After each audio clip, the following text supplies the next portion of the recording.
Halo para pendengar horor semua, selamat datang kembali di Malam Kelabu. Kali ini saya akan menceritakan tentang kisah yang berjudul Kamar Sebelah. Kisah ini ditulis oleh seseorang bernama Momo Angelina yang saya dapatkan dari beberapa aplikasi. Baiklah, tanpa berlama-lama lagi, mari kita simak dan dengarkan cerita ini.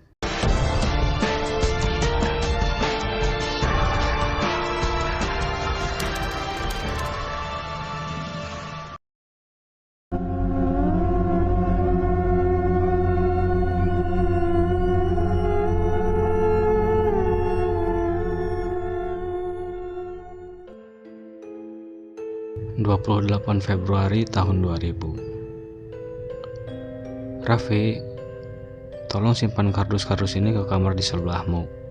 Siapa tahu nanti berguna, perintah ibu. Aku langsung membawa setumpuk lipatan kardus itu ke kamar di sebelahku.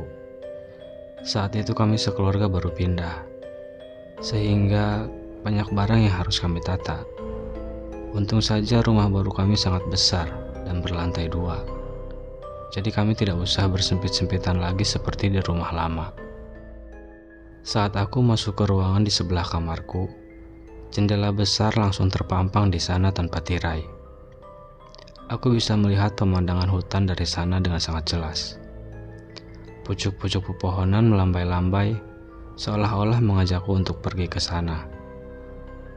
Tapi memang itu keinginanku. Aku paling suka berkemah atau menjelajahi hutan yang belum kukenal. Dan untungnya, ayah mengizinkanku untuk berkemah di hutan itu. Siang terus berlanjut. Aku bersama kakak perempuanku bernama Donna tidak henti-hentinya membantu ayah dan ibu, hingga waktu senja datang menjemput kami. Setelah menutup semua tirai dan membersihkan diri, kami langsung makan malam bersama di ruang makan. Waktu itu, jam menunjukkan pukul 10 malam ketika aku bergegas naik ke tempat tidur. Alunan musik rock yang datang dari kamar kakakku sangat menyiksaku saat itu. Meski kamarnya ada di bawah, namun musiknya tetap terdengar sampai ke telingaku. Aku jadi benar-benar tidak bisa tidur. Hingga akhirnya terdengar sebuah suara yang datang dari kamar di sebelahku. Sebuah suara yang lumayan keras dan membuat lantai kamarku bergetar. Aku langsung bangkit dan memasang telinga baik-baik. Itu suara jendela dibanting. Tidak salah lagi. Tapi siapa yang membantingnya? Dan pada saat itu juga, alunan musik rock dari kamar kakakku berhenti seketika. Suasana menjadi hening. Tetapi tak lama kemudian, terdengar suara langkah kaki berlari menaiki tangga dan melewati di depan kamarku. Setelah itu, suara langkah kakinya tak terdengar lagi. Kupikir itu adalah Kak Donna yang berlari. Mungkin dia juga mendengar jendela dibanting keras, lalu segera berlari menghampiri kamar di sebelahku itu. Akhirnya aku pun keluar dari kamarku. Kakak ada di sana? Tanyaku sambil mengetuk pintu kamar di sebelahku. Tidak ada jawaban. Karena penasaran, aku buka pintunya.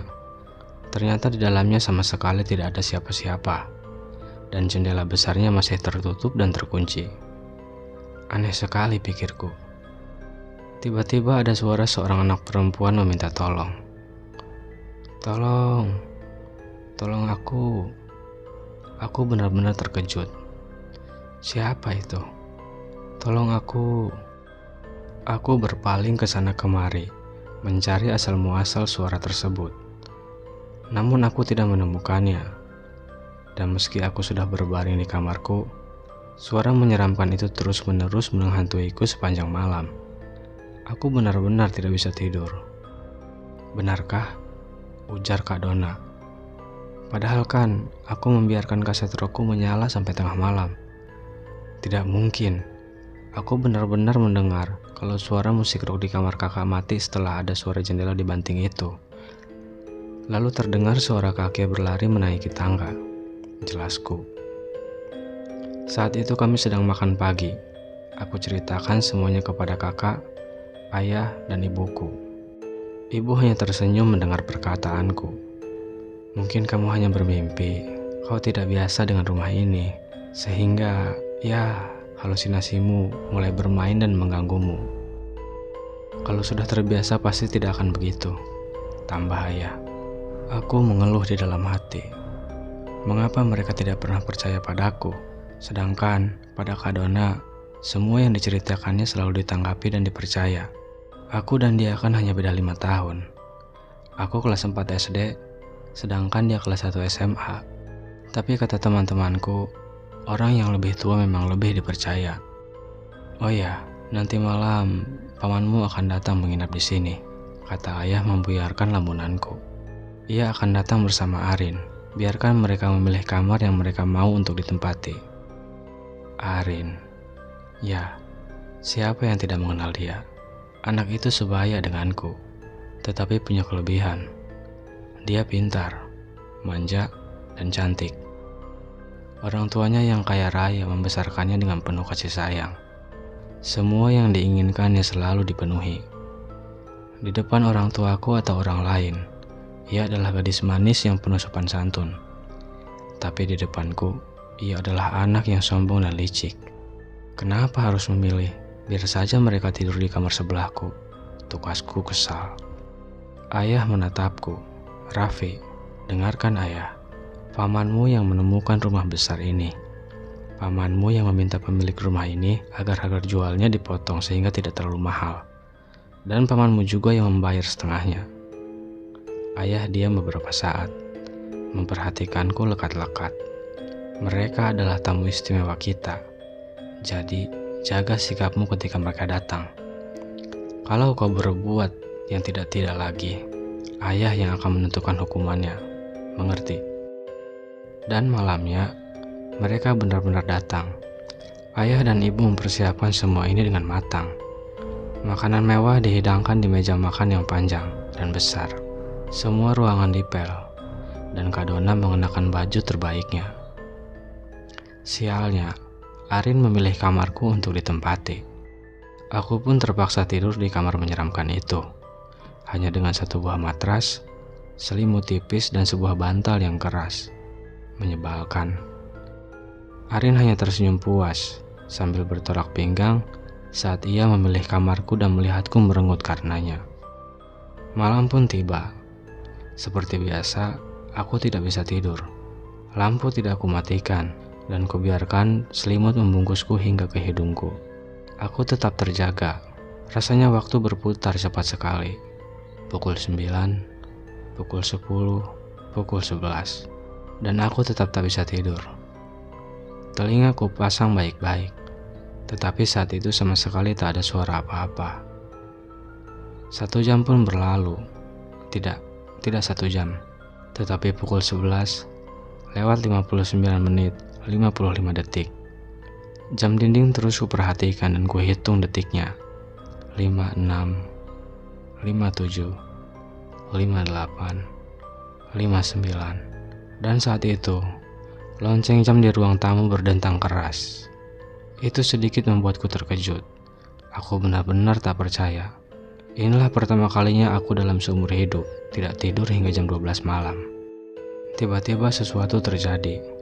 Lampu kamarku dalam sekejap mati, dan aku sangat ketakutan. Aku berlari menghampiri pintu dan berusaha membukanya, tetapi tidak bisa, terkunci. Padahal pintu itu tak ada kuncinya sama sekali. Aku terus memaksa membukanya dan menggedor-gedor pintunya. "Tolong!" teriakku panik. "Tolong aku! Tolong!" Di sekelilingku benar-benar gelap, hitam, dan hanya sedikit cahaya yang masuk melewati jendela besar di sana. Aku tak henti-hentinya menggedor pintu. Pikiran-pikiran tentang makhluk halus atau hantu mengiang di pikiranku. Aku diam sebentar dan mengatur nafas. Anehnya, Paman dan Arin yang tidur di sebelah kamarku tidak mendengarku sama sekali. Ayah, ibu, atau Kak Dona pun tidak datang menghampiriku, padahal teriakanku sangat keras. Saat diam beberapa detik, tahu-tahu lampu sudah menyala kembali. Aku tersentak kaget, tapi anehnya, lampu di ruangan itu sangat pudar dan berwarna kuning. Padahal sebelumnya, lampu berwarna putih terang. Aku masih menghadap pintu, berjalan mundur perlahan-lahan ke belakang. Debu dan sarang laba-laba menghiasi sudut-sudut tembok, membungkus lemari dan peralatan yang ada di sana. Lantai yang kupijak sangat kotor dan berpasir. Aneh sekali, aku merasa seperti berada di masa lampau. Masih dengan keheranan, aku berbalik menghadap jendela besar. Tiba-tiba ada sesuatu yang hampir membuat jantungku lepas.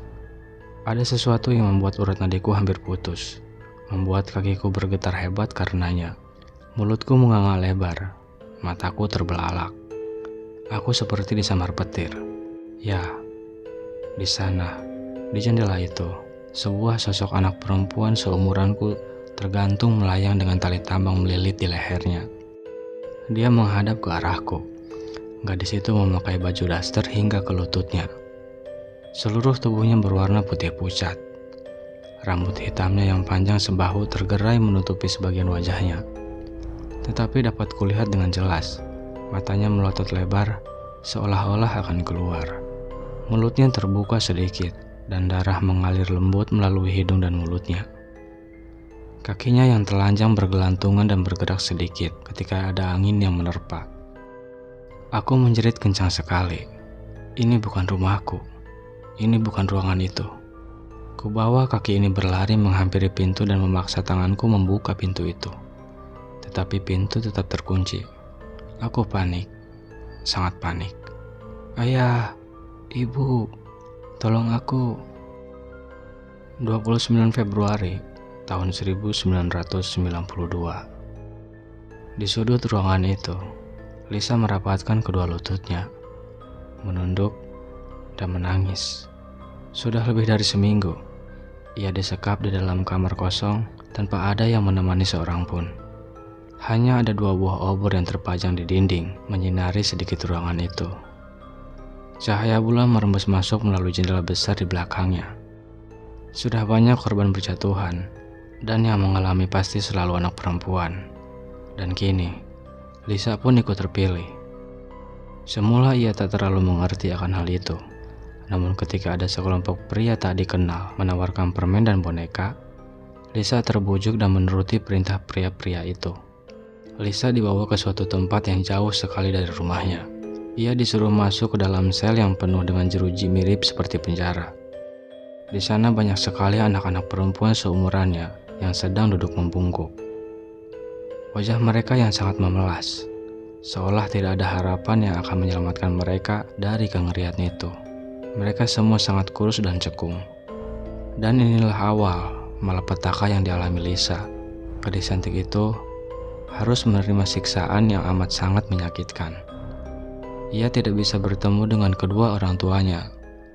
Padahal di kejauhan sana, orang tua Lisa sangat panik mengetahui anaknya hilang. Sirine mobil polisi terdengar di mana-mana. Sementara surat kabar tak henti-hentinya menampangkan berita itu.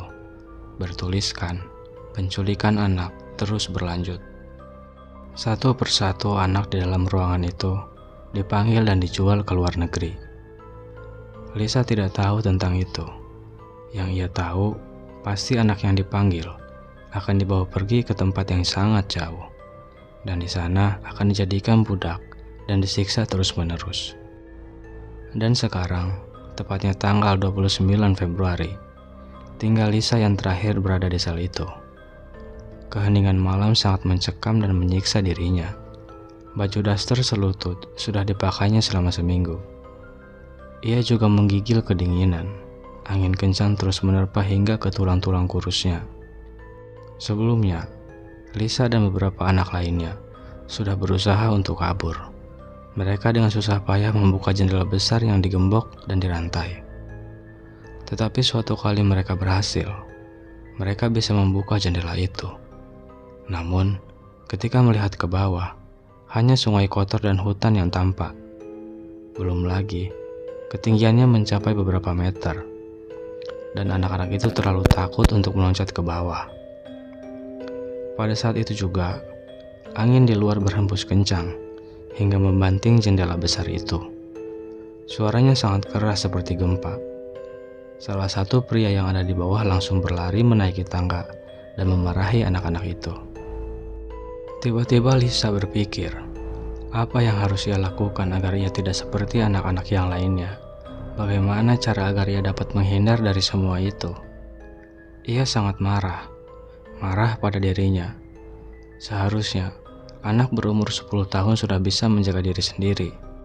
Ia menyesal kenapa tidak memikirkan baik-baik nasihat orang tuanya dan juga anak-anak lainnya. Mereka semua sangat bodoh. Malam itu, Lisa mengamuk-amuk sendiri.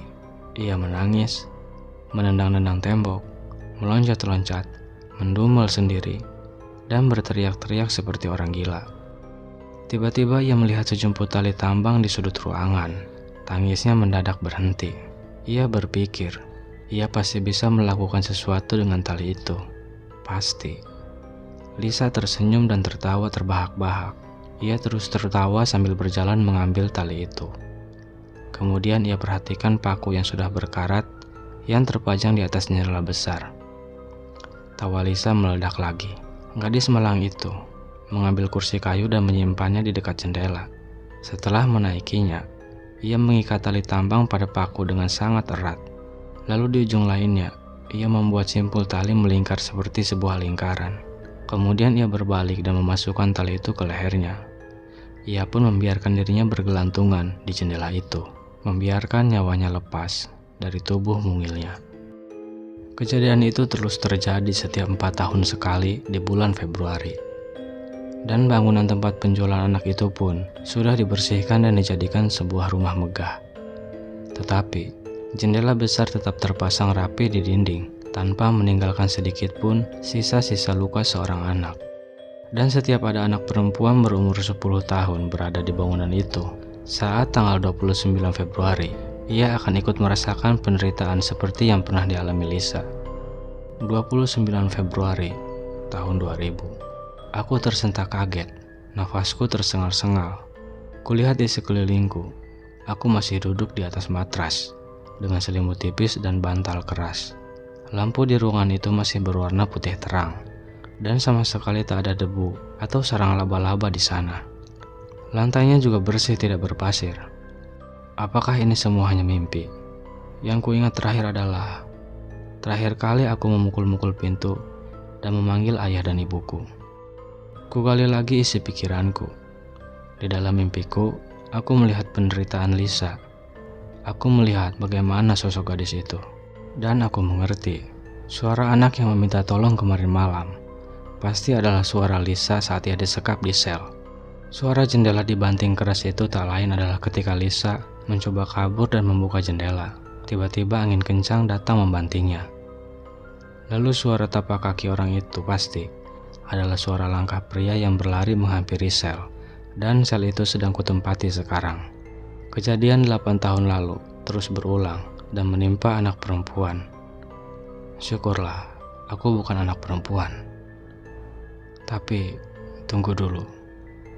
Setiap ada anak perempuan berumur 10 tahun berada di bangunan itu, saat tanggal 29 Februari, ia akan ikut merasakan penderitaan seperti yang pernah dialami Lisa.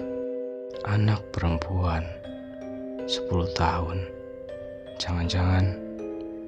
Dan saat aku berpaling ke belakang, di jendela itu sudah tergantung sesosok anak perempuan yang sangat kukenali, yaitu Arin.